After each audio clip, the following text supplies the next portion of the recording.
Dans cette vidéo, j'ai pensé vous présenter mon tambour chamanique et la maillotche qui l'accompagne.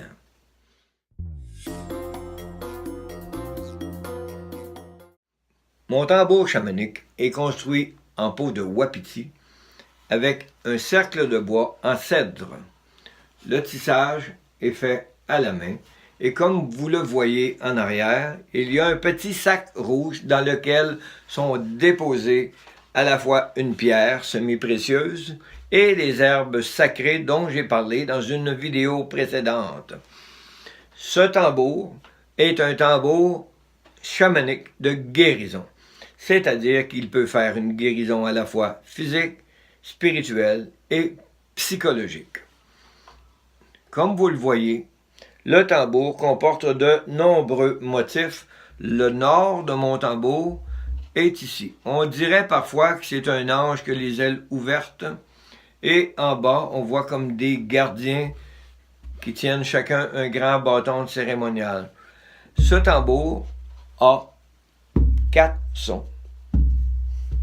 Et je m'en sers assez régulièrement lors de méditations guidées ou pour mon propre travail lorsque j'ai besoin d'intériorité, c'est-à-dire que je m'isole dans mon bureau et après l'avoir réchauffé avec mes mains, au moins 3 tours avec mes mains, ensuite je le réveille et quand je suis prêt, je le laisse chanter. Il y a de très nombreux rythmes qu'on peut utiliser avec un tambour, ce que je fais très régulièrement et ça me fait le plus grand bien. Cette partie-là, qui est la maillotche. Certains vont dire le maillet, certains vont dire le bâton, peu importe comment vous allez l'appeler. Regardez de près, c'est quoi ce bâton-là? Toutes les sculptures naturelles. Lorsque j'ai fait mon atelier, on m'avait dit, la nature va t'appeler, ton bâton sait que tu le cherches. Sois à l'écoute et ton bâton va te trouver. J'étais très sceptique. Et puis un jour, en prenant une marche, parce que j'étais en période de deuil de quelqu'un qui m'était très cher, j'étais allé m'asseoir le long d'une rivière, et dans le courant de la rivière, il y a une grosse baie de bois, une pitonne, comme on dit au Québec, qui est descendue la rivière et qui est venue s'échouer au bord de la plage, juste vis-à-vis où j'étais. Et après cette grande bûche-là, il y avait une branche, et ça ballottait avec l'eau qui le bougeait comme ça. Or, tout le monde sait qu'après les pitons, ces billots de bois-là qui descendent de la drave, il n'y en a pas de branche, là. Tout était ébranché. Qu'est-ce qu'elle faisait là? Je ne sais pas. Fait que j'ai pris ma main dessus, j'ai essayé de la casser, c'est incapable, c'était pris dur. L'extérieur était usé, comme vous le voyez, plein de cicatrices, mais l'intérieur était encore vert, ça voulait vivre. Et là, j'ai fait une comparaison, une allégorie. J'ai compris que, même à l'âge que j'ai, si c'est vieux à l'extérieur et que ça porte plein de cicatrices, à l'intérieur, ça veut vivre. C'était le bâton. Je l'ai juste pris dans mes mains, j'ai fermé mes yeux et j'ai donné un coup. Et il est arraché tout simplement. Et c'est ce bâton-là qui m'a appelé, qui est devenu le bâton de mon tambour. Oui. Et je ne le changerai pour rien au monde. Au bout, une plume de faucon pèlerin. Pourquoi une plume de faucon pèlerin? D'abord parce que je l'ai reçu en cadeau. Oui.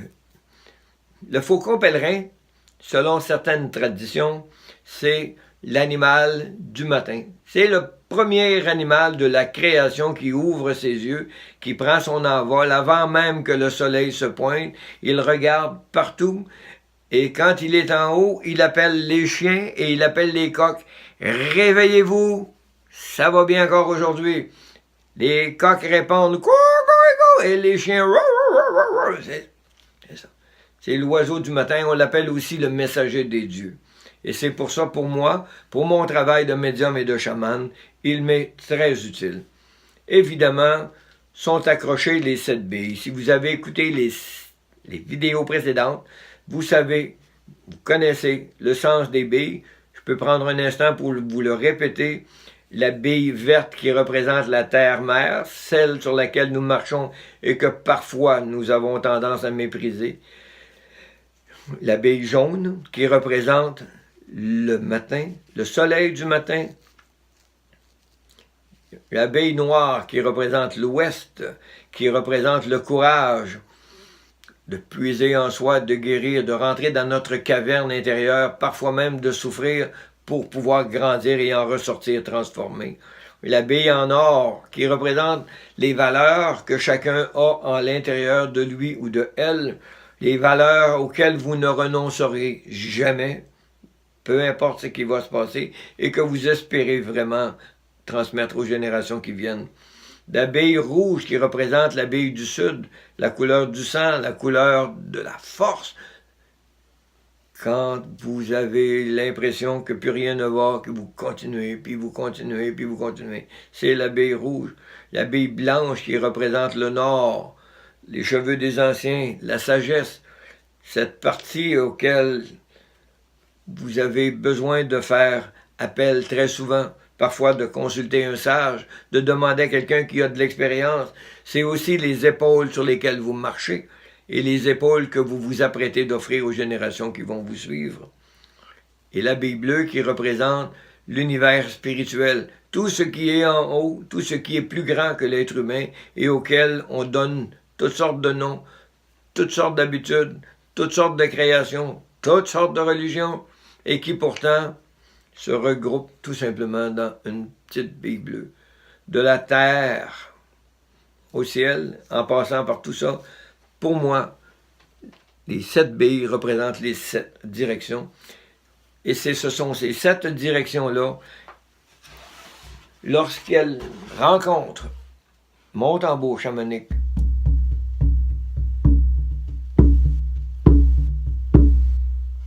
qu'elles réussissent à changer de vie et à rendre le monde meilleur.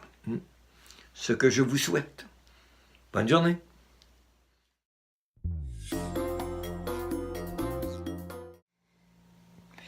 J'espère que vous avez trouvé de la valeur à cette vidéo. Je vous invite à vous abonner à ma chaîne YouTube et à correspondre avec moi. Vous trouverez dans quelques secondes toutes les coordonnées pour pouvoir me rejoindre. Mon courriel, mon site web, ma page Facebook et vous pourrez même prendre rendez-vous en ligne.